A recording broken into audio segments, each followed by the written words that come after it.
이 자리를 지키게 하시니 감사드립니다.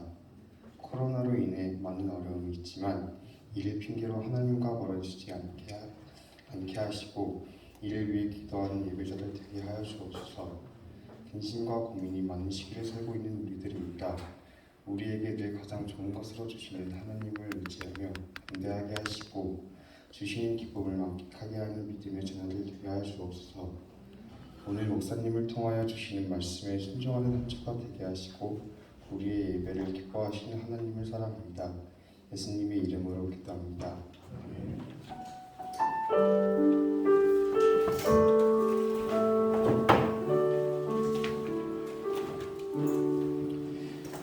오늘 우리에게 주신 하나님의 말씀은 신약성경 빌립보서입니다. 빌립보서 1장 8절부터 11절까지 말씀입니다. 빌립보서 1장 8절부터 11절까지 말씀을 한 절씩 번갈아 가면서 같이 읽을게요. 오늘은 우리말 성경이 아니라 개역 개정으로 같이 나누도록 하겠습니다. 제가 먼저 읽을게요. 내가 예수 그리스도의 심장으로 너희 무리를 얼마나 사모하는지 하나님이 내 증인이시니라.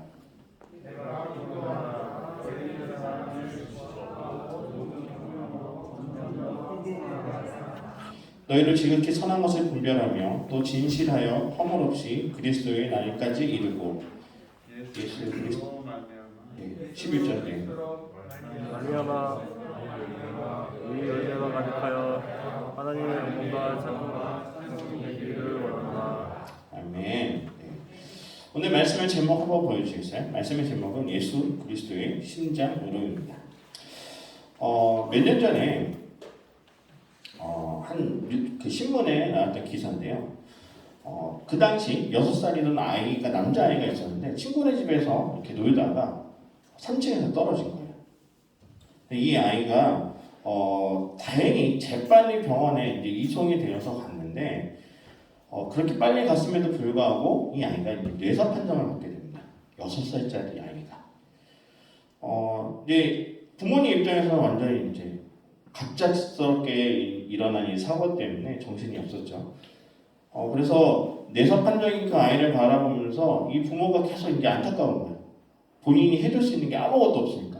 뇌사 판정이면 언제 깨어날지도 모르고 계속 이 아이가 그냥 가만히 누워있고 그 인공호흡기만 계속 꽂아 있는 상태에서 그렇게 계속 보내니까 너무나도 이제 안타까운 상황이었는데 이 부모님들이 계속 그 아이를 바라보면서 고민을 하다가 큰 결심을 하게 됩니다. 그것은 뭐냐? 이 아이를 장기 기증을 하기로 결심을 하게 됩니다. 6살짜리 아이를. 그래서 이 신문 이제 인터뷰를 한 거죠. 인터뷰를 했는데 이제 모든 이제 장기 기증을 하고 난 이후에 이제 인터뷰를 했는데 그 기자가 이제 물어본 거예요. 어떻게 해서 이 장기 기증을 하기로 결정하셨습니까? 라고 물어보니까 이 부모가 이렇게 이야기를 했어요. 너무나도 사랑하고 너무나도 이제 안타까운 상황인 그 아이지만 너무나도 사랑하기 때문에 혹시라도 이 아이가 그 다른 사람 누군가의 몸에서 살아 숨쉬고 또 나중에 그 몸이 커서 나라를 위해서 큰 일을 한다면은 그 또한 좋은 일이라고 생각해서 저희 부부는 이 아이의 장기를 기증하기로 결정했습니다. 라고 인터뷰를 하더라고요. 그러면서 또 뭐라고 말했냐면 그 부모가 그 당시 사고가 났을 그 당시에 119가 5분 만에 와준 것도 기적이고 또 병원까지 빠른 시간에 도착한 것도 기적인데 그 장기를 기증할 수 있도록 아이의 몸이 버텨준 것도 하늘의 뜻이자 아이의 뜻인 것 같아서 기증을 하게 되었습니다. 라고 인터뷰에 이렇게 했던 그 기사가 있었습니다. 결국에는 그 6살짜리 아이를 통해서 심장하고 간을 이식받은 그 2명의 아이들은 계속해서 이제 건강하게 잘 자랐다고 합니다. 여러분, 물론 그 아이를 잃은 부모님 마음 굉장히 그 애통함이 크겠죠. 근데 거꾸로 이처럼 누군가의 희생을 통해서 새로운 생명을 얻게 된 그 2명의 아이들과 그 부모님들의 마음은 어땠을까요? 그럼 제가 오늘 왜 이 이야기를 하느냐? 근데 빌립보서는 누가 썼느냐? 사도 바울이 썼어요. 사도 바울이 썼는데 뭐라고 고백하냐면은 지금 자기의 안에 사도 바울의 마음 안에 예수 그리스도의 심장이 뛰고 있다라고 고백을 하고 있습니다. 오늘 8절 말씀 한번 다시 보여주겠어요? 선생님 혹시 8절 말씀 8절을 평소에 담당하시던 선생님이 아니셔서 8절의 말씀이 뭐냐면은 제가 한번 읽어드릴게요.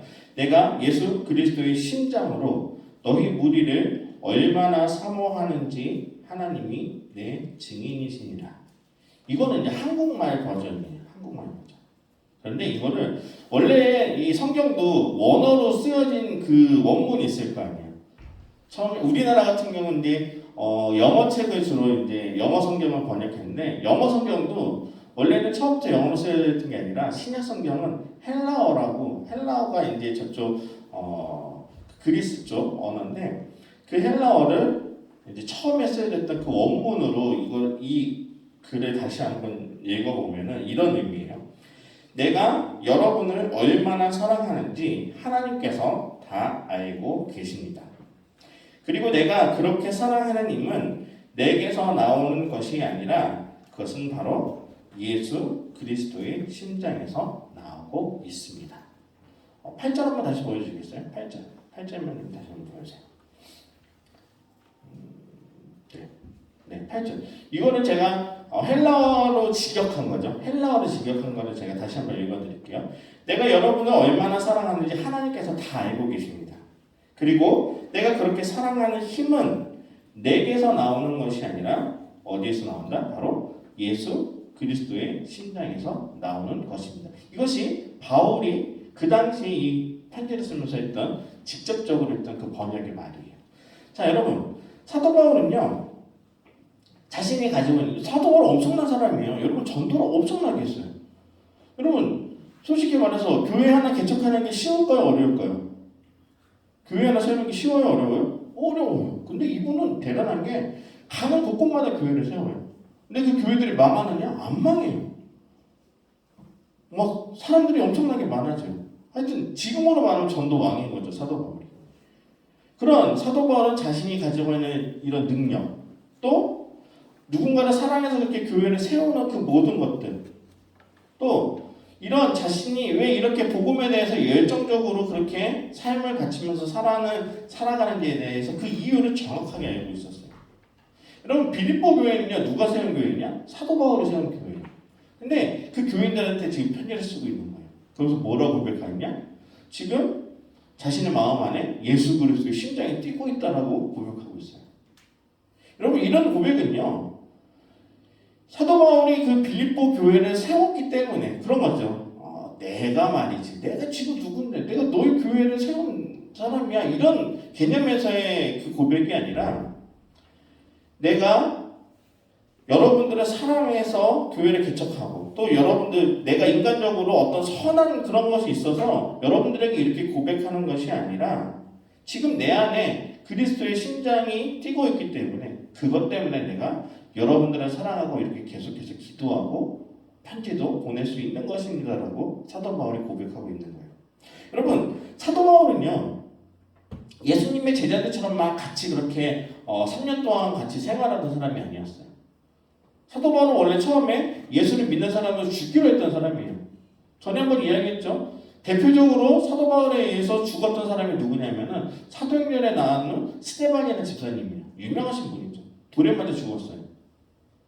아마 그 초대교회 최초의 순교자가 바로 스데반 집사님인데 그 스데반 집사님을 죽일 때 가장 앞장섰던 사람이 누구냐? 사도 바울이었어요. 그런데 그렇게 예수를 믿는 사람을 죽이려 했던 사람이 뭐라고 고백하느냐? 자신의 마음에 그렇게 핍박했던 예수 그리스도의 심장이 자기 안에 뛰고 있다라고 지금 고백하고 있는 거예요. 여러분 이게 그냥 논리적으로 이것이 설명할 수 있는 그런 이야기가 아닌 거죠. 지금 사도 바울은요 예수 그리스도의 심장이 내 안에 뛰고 있기 때문에 그 예수 그리스도는 그냥 단순히 그냥 어떤 스승 그냥 어떤 좋은 사람 이 개념이 아니라 나의 인생을 송두리째 바꿔버린 그런 위대한 하나님의 능력을 가진 분이라는 것을 계속해서 강조하면서 고백하고 있는 거예요. 자, 여러분, 몇 년 전에 영국의 한 병원에서 재밌는 연구를 발표했어요. 노래를 정말 못하는 사람들을 모았어요. 다 이렇게 이제 실험하려고. 노래를 못하는 사람을 다 모아가지고 그들의 유전자를 한번 검사했어요. 놀라운 사실을 발견했어요. 어떤 사실을 발견했을까? 노래 못하는 것도 유전이라는 그 결과를 발견했어요. 그 DNA 중에 노래를 못하는 DNA가 있다는 거예요. 여러분, 혹시 여러분들 중에 노래를 못한다고 해서 절망하지 마세요. 괜찮아요. 예. 그건 여러분의 뜻이 아니에요. 하나님이 그렇게 만드신 거예요. 괜찮습니다. 근데 또 재미있는 거는 미국에서 한 대학병원에서 또 비슷한 실험을 했어요. 그건 뭐냐? 뚱뚱한 사람들을 모아놨어요. 뚱뚱한 사람들을 모아놓고 그 사람들의 유전자를 검사했어요. 여기서도 비슷한 결과가 나왔어요. 비만 유전자가 있다라는 것을 발견한 거예요. 여러분 되게 웃기죠? 여러분 그래서 이렇게 좀 통통한 사람들 이렇게 좌절하지 마세요. 절망하지 마세요. 하나님은 그렇게 만드신 거예요. 네. 저도 처음에 이렇게 되진 않았었어요. 네. 네. 저는 후천적으로 하나님이 저를 이렇게 만드셨는데 여러분 하나님 그렇게 만드셨다는 거죠. 제가 드리고 싶은 말씀은 작은 정말 그 세포 DNA가 아주 작은 거잖아요. 그거 하나도 우리의 몸에 이 전체에 큰 영향을 미치는데 만약에 정말로 그 심장 하나가 바뀌어서 그 심장을 통해서 나의 몸속에서 그것이 같이 존재하고 있다고 한다면은 우리 몸이 얼마나 많은 변화를 가지겠냐는 거죠. 여러분 예수님은요 2000년 전의 분이시죠. 지금 살아계신 분은 아니세요.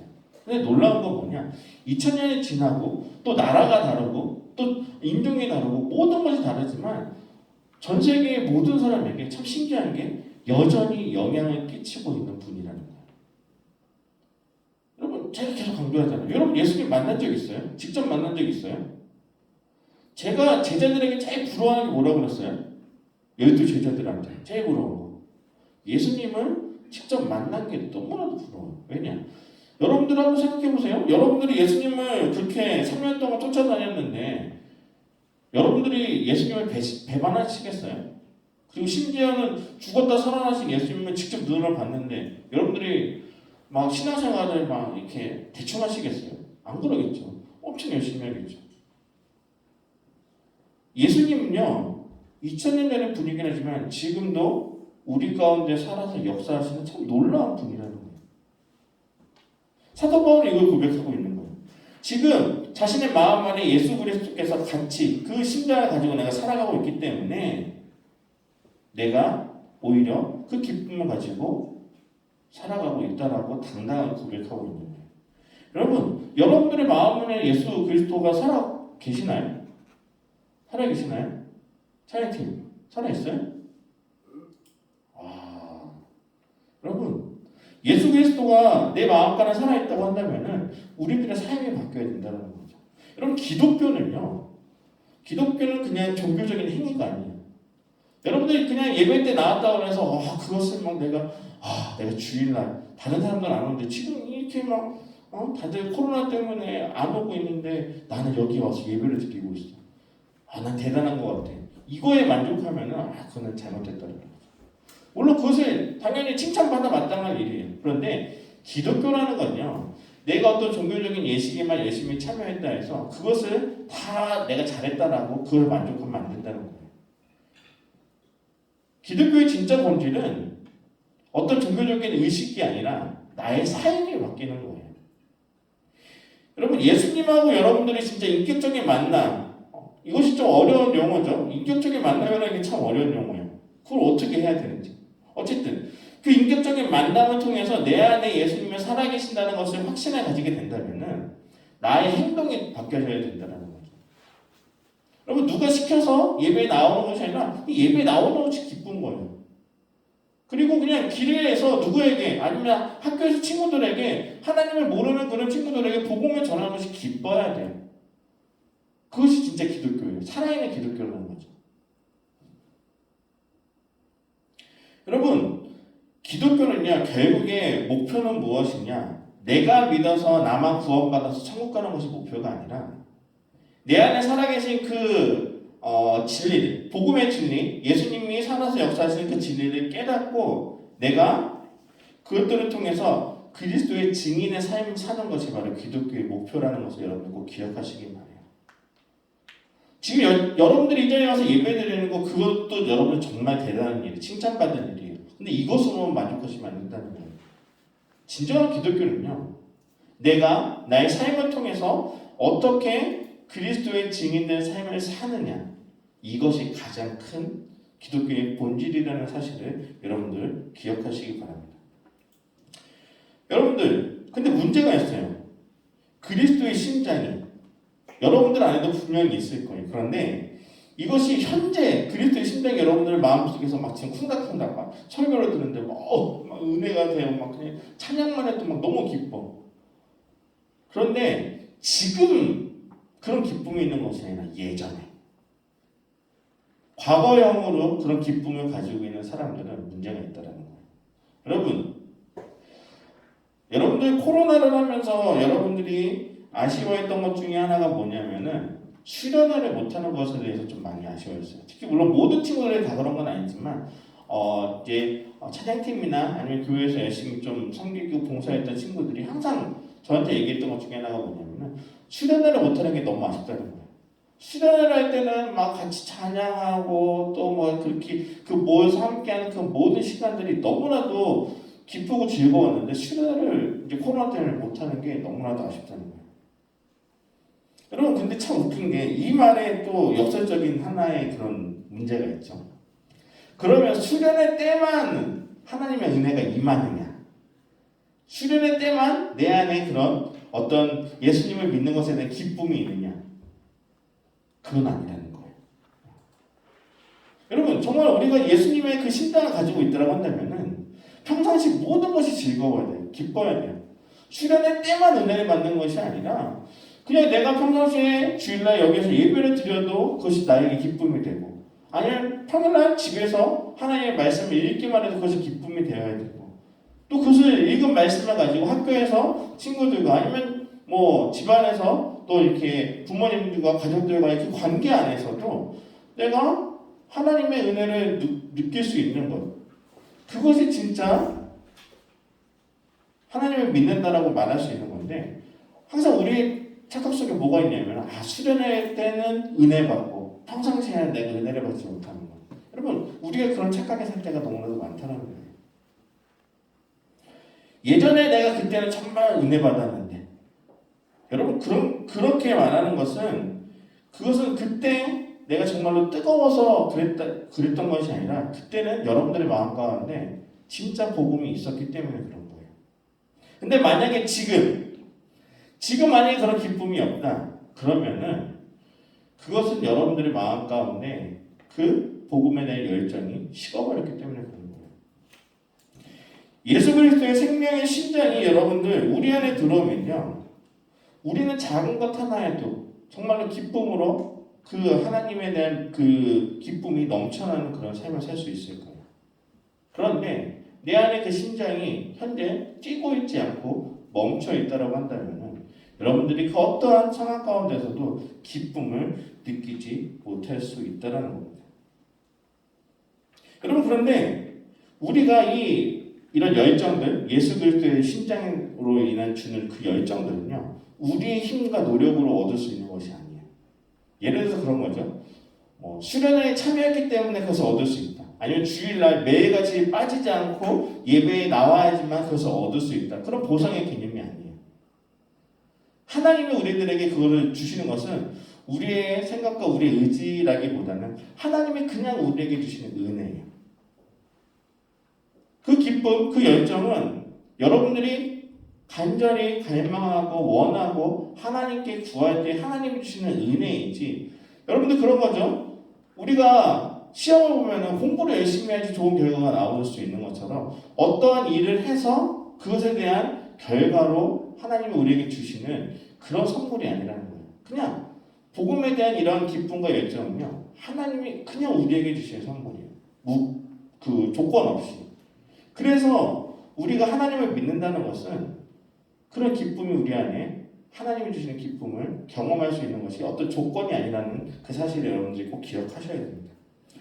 그래서 우리는 이것을 뭐라고 하느냐? 하나님의 전적인 은혜라고 보통 이야기해요. 어려운 용어. 전적인 은혜. 그러니까 우리가 어떤 노력을 해서가 아니라 그냥 하나님이 우리에게 주시는 그 은혜라는 거죠. 여러분, 우리가 이와 같이 그리스도의 심장을 가지고 열정적인 삶을 살기 위해서 여러분들이 그 하나님의 은혜를 간절히 사모하며 나아가는 여러분들이 되셨으면 좋겠어요. 여러분, 제가 이제 저희 교회에서도 계속해서 이제 현장 예배를 드렸다, 안 드렸다, 드렸다, 안 드렸다 그러잖아요. 얼마 전에도 2주 전에도 계속 이제 저희가 코로나가 이제 확산이 돼가지고 이제 2주 동안 예배를 못 드렸었죠. 자, 그런데 신기한 게 뭐냐면은 작년에 처음에 현장 예배를 못 드리고 오픈했었을 때 여러분들의 그 반응과 지금의 반응이 굉장히 다른 게 느껴져요. 어떤 게 다르냐?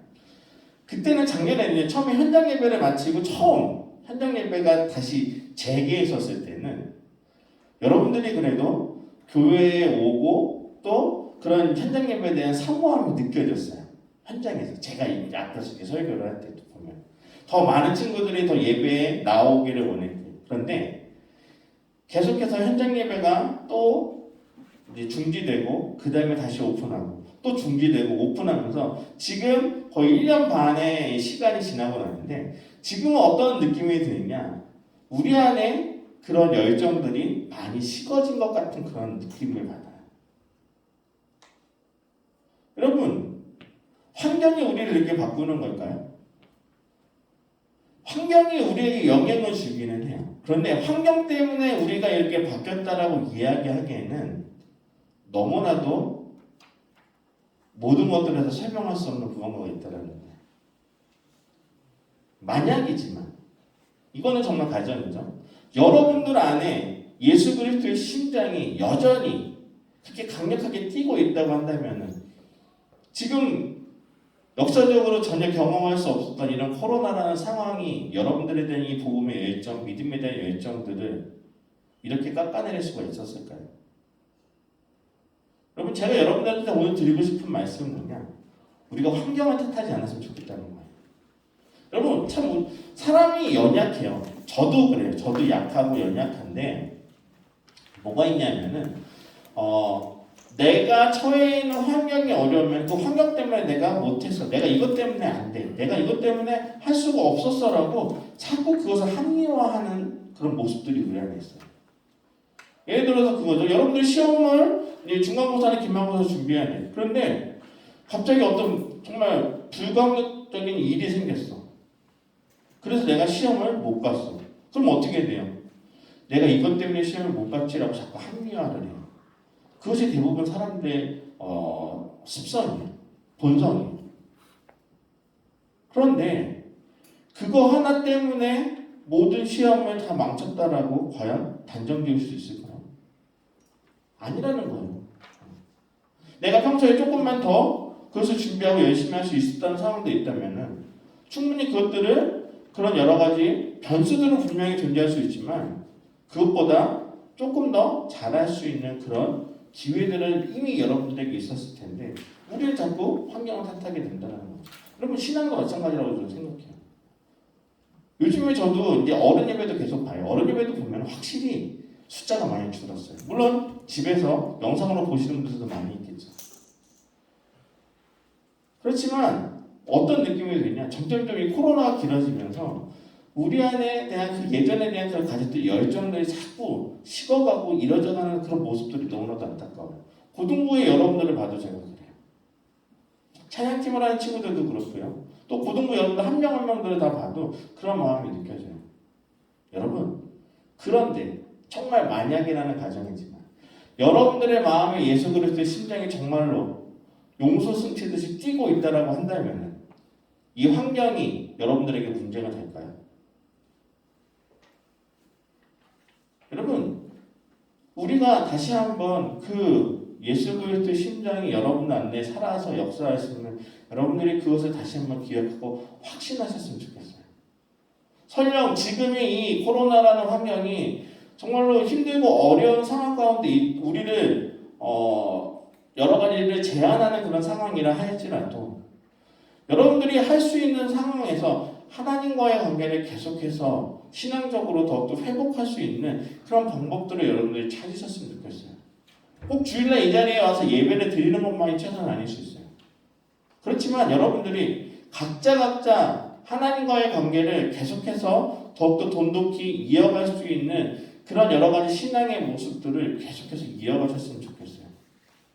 그것이 기도의 자리가 될 수도 있고요. 또 여러분들이 그것이 말씀을 묵상하는 자리가 될 수 있고요. 각자 하나님이 여러분들에게 주시는 마음은 다를지라도 중요한 것은 그 행동을 통하여서 여러분들의 마음 가운데 정말로 예수 그리스도의 심정이 내 안에 살아서 뛰고 역사하고 있다는 그 사실을 느낄 수 있을 정도의 여러분들의 그런 행동들의 변화가 여러분들에게 나타나기를 간절히 소망합니다. 여러분, 하나님은요 우리에게 있는 천국으로만 오라고 말씀하지 않으세요.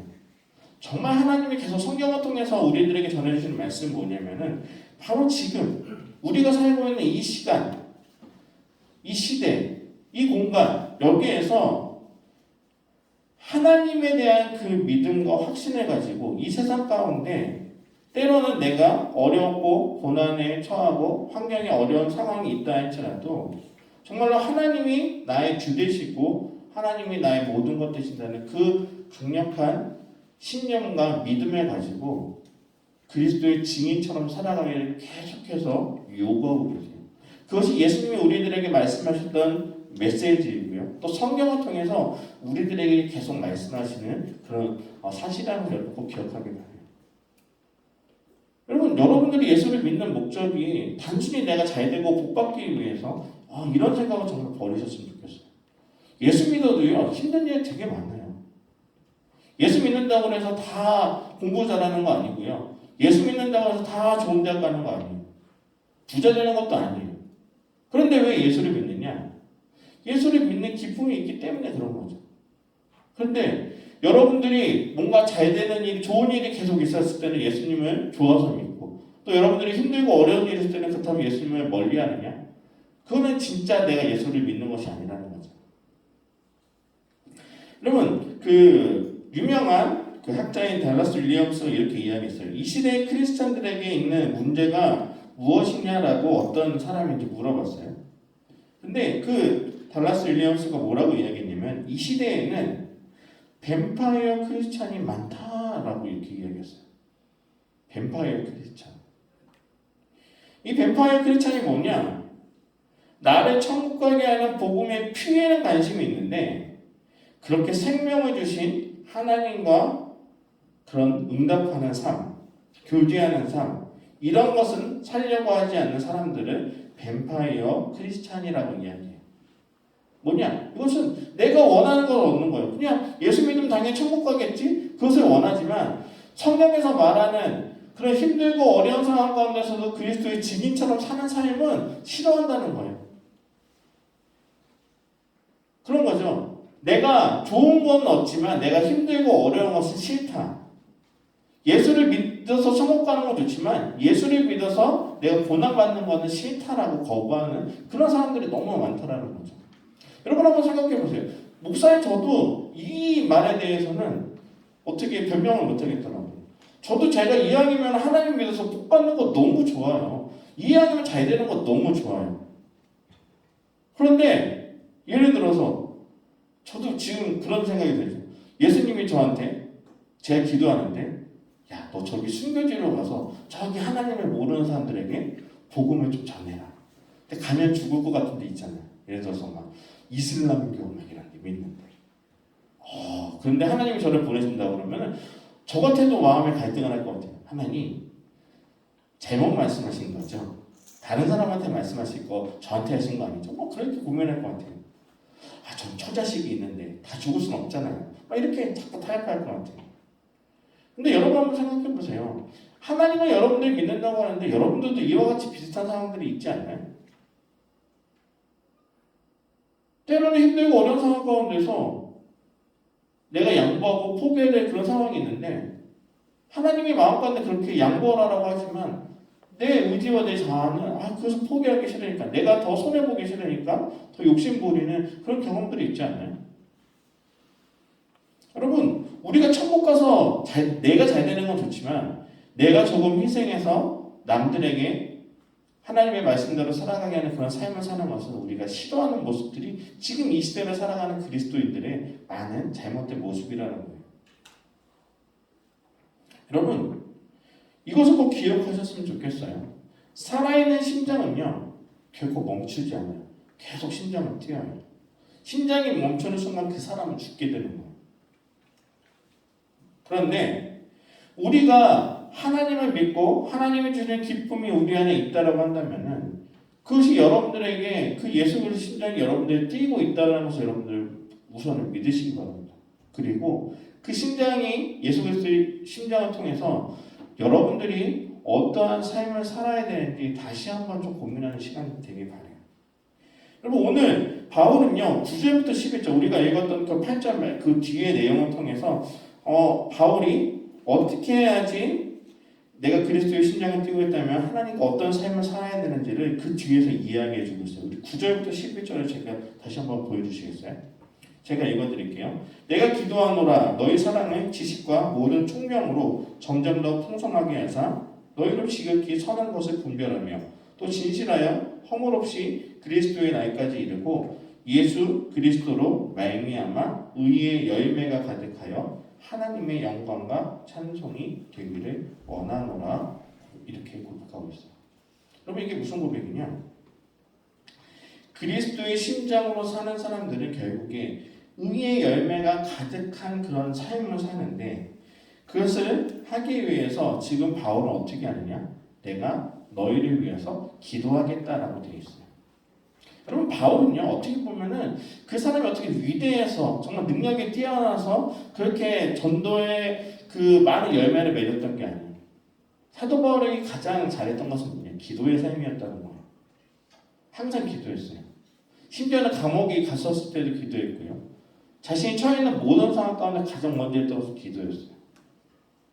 그렇게 기도를 통해서 하나님이 주시는 그 마음을 깨닫고 그것을 통해서 내가 하나님의 말씀대로 복음을 전하는 삶을 살 수 있었던 거죠. 여러분들이 마음 가운데 그리스도의 심장이 뛰고 있는 한 가장 여러분들이 해야 될 첫 번째는 무엇이냐? 기도라는 것을 여러분들 잊지 마시기 바래요. 여러분 얼마나 기도하세요? 하루에 얼마나 기도하세요? 여러분 하루는 24시간인데 몇 분이나 기도하세요? 몇 분? 10분 넘어요? 10분이라도 너무 대단한 거죠. 여러분 우리가 자꾸 기도를 안 한다는 거예요. 하나님을 믿는데 기도가 없어요. 하나님을 믿는데 말씀을 읽는 그런 삶을 안 살아요. 하루는 24시간이에요. 여러분 그 시간 가운데 조금이라도 여러분들이 하나님을 믿는 것에 대해서 조금만 투자해 보세요. 여러분들 삶이 바뀔 거예요. 이렇게 여러분 시간은 내어서 하나님의 일에 대한 것을 하는 것이 어떻게 보면 내가 시간이 남아서 그걸 하는 것이 아니에요. 여러분들의 삶의 우선순위 가운데 이것을 먼저 하고 그 다음에 여러분들이 여러 가지 다른 것들을 해도 충분히 할 수 있는 거예요. 근데 자꾸 우리는 뭘 어떻게 핑계대느냐? 시간이 없어서 못한다고 해요. 공부해야 되느냐? 내가 뭐 숙제나 내가 학원에서 뭐 할 것이 너무 많아서 못한다. 여러분 그건 다 변명이라는 거죠. 여러분 우리가 이와 같이 시간을 내어서 먼저 하나님께 나의 시간을 먼저 드리는 그런 삶을 살기를 바라요. 그것이 하나님을 믿는 또 특별히 내 마음 가운데 그리스도의 심장이 뛰는 그런 그리스도인들의 삶의 모습이라는 것을 여러분들 꼭 기억하기 바라요. 어떤 사람은 그런 사람만 특이해서 하나님이 그런 자에게 주시는 축복이다. 그게 아니에요. 여러분들에게도 그런 축복이 다 있어요. 하지만 여러분들이 그것을 자꾸 환경을 탓하고 다른 것들을 탓하면서 그것을 하지 않기 때문에 그런 거예요. 지금 이 순간에도 여러분들이 하나님이 여러분들 마음 가운데 은혜를 주셔서 다시금 여러분들의 그 마음 안에 그 심장이 예수 그리스도의 심장이 막 콩닥콩닥 뛰어서 하나님과의 그 교제를 더욱더 기쁨으로 여러분들이 나아가는 여러분들이 되기를 간절히 바라요. 코로나 때문에 못함, 이것 때문에 못하는 그런 핑계를 우리가 가지지 않았으면 좋겠어요. 조금만 노력해 보시고 또 그로 인하여서 하나님이 여러분들에게 주시는 그런 기쁨을 매일매일 경험하고 그것을 나만 경험하는 것이 아니라 그 기쁨을 가지고 여러분들 마지막으로 해야 될 일은 뭐냐? 그리스도인의 증인의 삶을 사는 거예요. 우선은 내가 그 말씀대로 살아가는 것이고 내 주위에 있는 다른 사람들에게 그런 선한 영향력을 끼치기 위해서 살아가는 것이 여러분이 하나님을 믿는 마지막 목표가 되기를 바라요. 그렇게 하면요, 여러분들은 다 이미 천국이 여러분들에게는 주어지는 선물일 것이고 여러분들 통해서 더 의의 열매가 더 많이 맺어질 거라는 사실을 믿으시고 여러분들이 그렇게 아름다운 그리스도의 향기가 드러나는 삶을 살아가는 여러분들이 되시기를 간절히 소망합니다. 우리 자꾸 이렇게 기도하며 나아갈 텐데 이렇게 같이 기도했으면 좋겠습니다. 하나님께 이렇게 기도할게요. 여러분들 마음 안에 있는 그 예수 그리스도의 심장 분명히 여러분들은 존재하고 있어요. 근데 그것을 정말로 하나님이 주시는 그 열정을 다시 한번 회복하기 위하여서 그 은혜를 사모하며 또 여러분들에게 그 뜻을 하나님께 계속 물으면서 하나님, 내가 그 열정을 회복하기 원합니다. 하나님의 그 마음을 회복하여서 또 내가 형식적으로 예수님을 믿는다라고 고백하는 것이 아니라 내 안에 그 기쁨이 더욱더 자라나서 하나님의 그 증인된 삶을 사는 우리의 삶이 되어질 수 있도록 다시 한번 그것을 위해서 같이 한 목소리로 같이 기도하도록 하겠습니다. 기도하겠습니다.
하나님 감사합니다.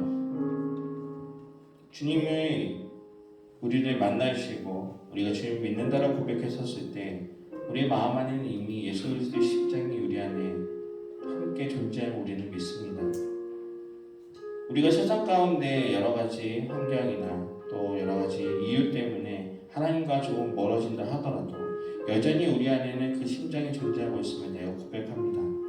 하나님, 내 안에 있는 예수 그리스도의 심장이 다시 한번 주님을 위하여서 요동치며 또 그것이 살아서 뛰는 그런 기쁨을 우리가 느낄 수 있도록 도와주시옵소서.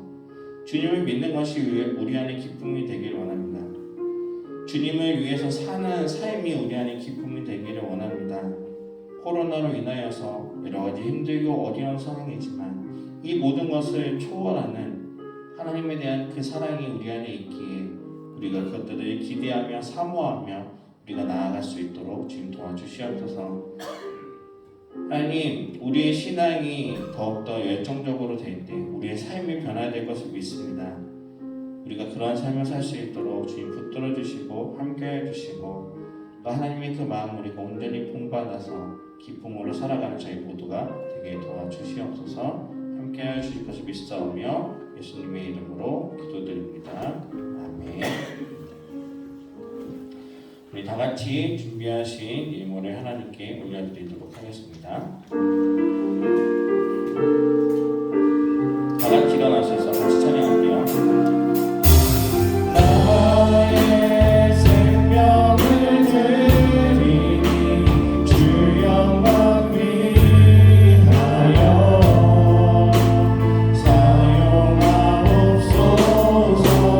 내가 사는 날 동안에 주를 찬양하며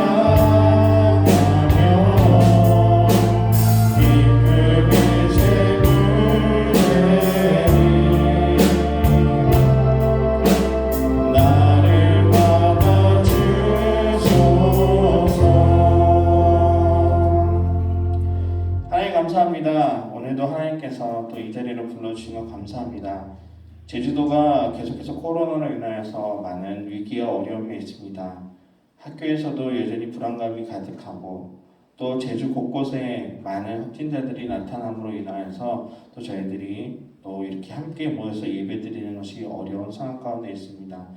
하지만 하나님, 이런 환경 때문에 우리 마음 가운데 열정을 식지 않도록 주님께서 붙들어 주시옵소서. 우리가 매일매일 삶 가운데 안전하게 지켜주셔야 되지만 그 마음 안의 열정들은 도저히 식지 않을 수 있도록 하나님께서 늘 붙들어 주시고 함께하여 주시옵소서. 우리가 한 주간을 살아가는데 또 하나님께 대한 감사의 고백을 담아 이 헌금을 하나님께 올려드립니다. 하나님, 이 헌금을 주님께서 기뻐 받아주시고 또 한 주간에 우리의 삶을 살아가는데 이와 같은 감사의 고백이 더욱더 넘쳐날 수 있는 귀한 한 주가 되게 도와주시옵소서. 함께 해줄 것을 믿사오며 예수님의 이름으로 기도드립니다. 아멘. 우리 다 같이 파송의 찬양 함께 하도록 하겠습니다.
이제는 우리 주 예수 그리스도의 은혜와 하나님의 크신 사랑과 성령의 교통하심이